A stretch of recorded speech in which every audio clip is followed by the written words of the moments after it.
Hoy que se discute mucho la importancia de un ingeniero de mastering versus un mastering automático hecho por un algoritmo, uno de los puntos más importantes para tener en cuenta a la hora de hacer esa evaluación es justamente el control de calidad.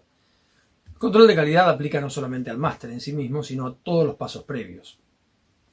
Y no se me ocurre ningún ejemplo mejor que este que les voy a dar, que es del año 95, masterizando el primer disco híbrido de Latinoamérica, el disco de Soda Stereo, Comfort y Música para Volar. El trabajo que yo tenía que realizar en ese momento era, siguiendo unas instrucciones muy precisas de la compañía desarrolladora de un software llamado Astarte, en Alemania, poder configurar en un mismo CD lo que se llamaba arquitectura extendida, XA. Entonces había que poner toda la música en una primera sesión, esa primera sesión se cerraba, pero no se cerraba el disco.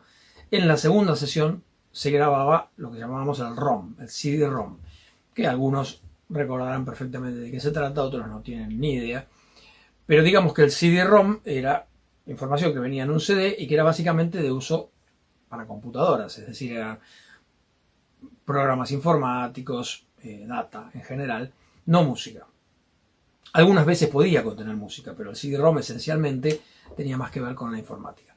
Entonces alguien descubrió muy poco tiempo antes de esto que les voy a contar que se podían incluir tanto la música como el ROM en un formato XA y que ese formato podía coexistir con los CDs convencionales.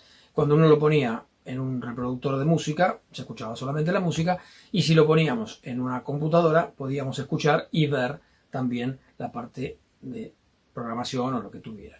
En este caso lo que habían desarrollado era un juego que permitía que el oyente, el espectador, pudiera jugar, digamos, pudiera mezclar una canción, y lo hacía con herramientas muy avanzadas para esa época. Estamos hablando del año 95. Entonces yo tuve que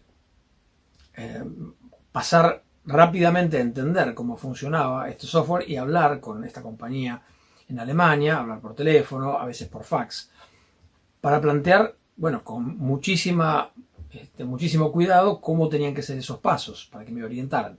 Porque estábamos entregando unos masters de los cuales iban a salir inmediatamente 30.000 copias, con una campaña de prensa ya armada para el lanzamiento del disco de Soda Stereo, nada menos. Y eso iba a suceder 15 o 20 días después de la entrega de nuestro máster, así que había muy poco margen.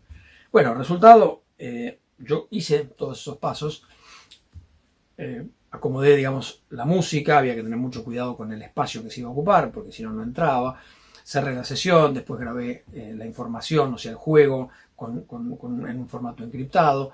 En la segunda sesión cerré el disco, agregué a todas las hojas que se entregaban normalmente junto con el máster una hoja adicional de explicaciones de que ese disco era un disco especial, formato XA, etc. Cuando vuelven las copias a la semana o menos, tenían solamente música, no estaba el ROM, no estaba el juego.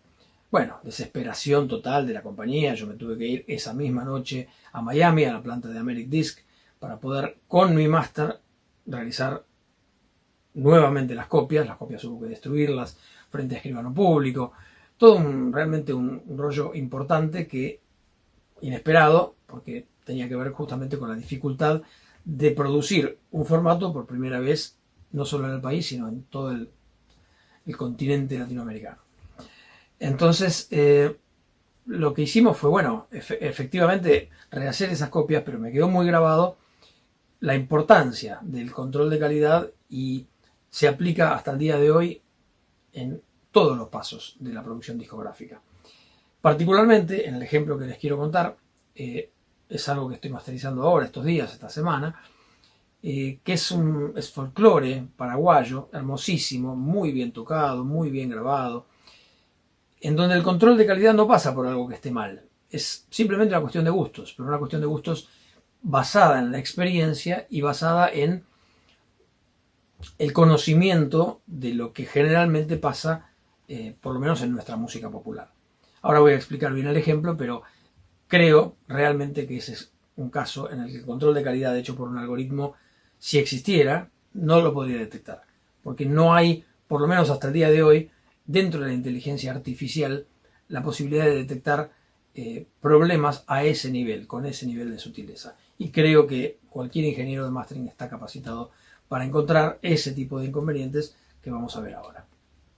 Esta canción, producida por el músico argentino Willy Suchar, que vive en Asunción de Paraguay hace muchos años, es folclore paraguayo del mejor, muy bien tocado, muy bien grabado, suena realmente excelente.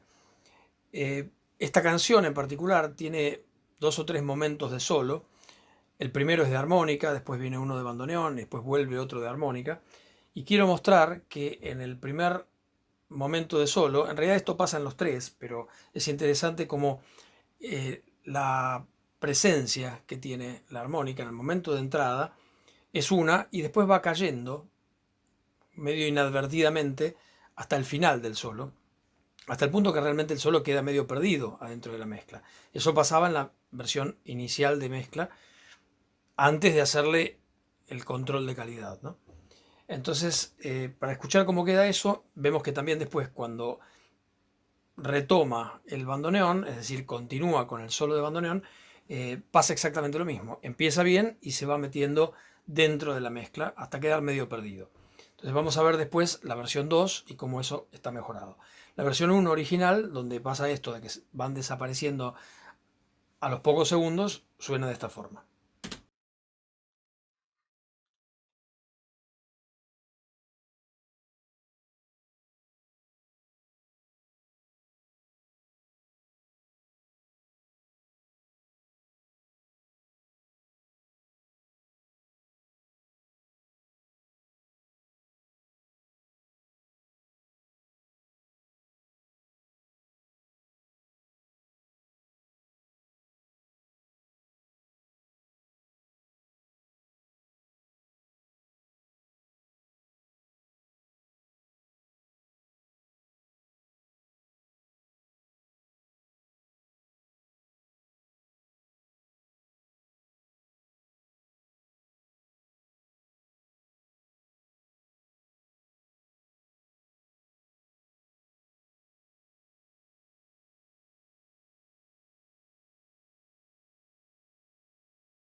Bueno, interesante como, a pesar de que está todo realmente hermoso, el solo genera un poco esa sensación de que vamos perdiendo presencia y hay que rescatarlo. Entonces, mi comentario, mi reporte de mezcla, tuvo que ver precisamente con eso, que es algo que, insisto, creo que un algoritmo no podría descifrar hoy porque no hay herramientas para entender si eso puede estar bien o mal. Y además que no existe un bien o mal, es puramente basado en el gusto y en la experiencia de saber que si invitamos a un cualquier músico que sea, o un cantante, o un instrumentista, no importa si es famoso o no, pero obviamente le estamos dando un lugar prioritario al invitarlo a participar de una canción y a hacer un solo. En ese momento esa persona tiene que brillar, entonces tenemos que darle el lugar que le corresponde. En la versión nueva de mezcla, no solamente ya arranca todo un poco más arriba, un poquito más mejor plantado el solo, sino que se mantiene así hasta el final y después cuando sigue con el de bandoneón pasa exactamente lo mismo. Escuchamos cómo suena la versión 2.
Bueno, lo interesante es que suele pasar que cuando uno pide un retoque de mezcla, la mezcla siguiente llega a veces un poquito pasada para el otro lado, porque el ingeniero de mezcla o el músico, el que estuvo mezclando, tiene la sensación de que quiere compensar ese error y a veces se compensa por demás.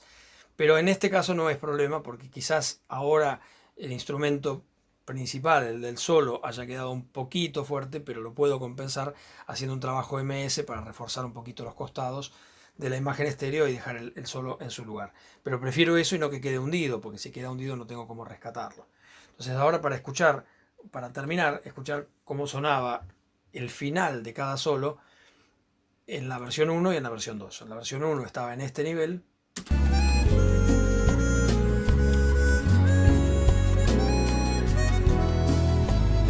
Y en la versión 2 está en este nivel.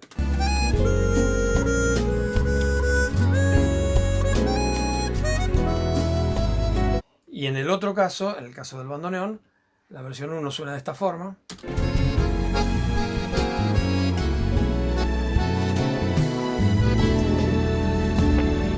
Y la versión 2 suena de esta forma.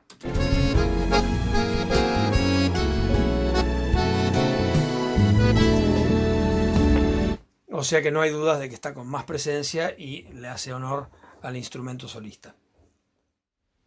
Bueno, muchas gracias, espero que les haya servido y nos vemos en la próxima.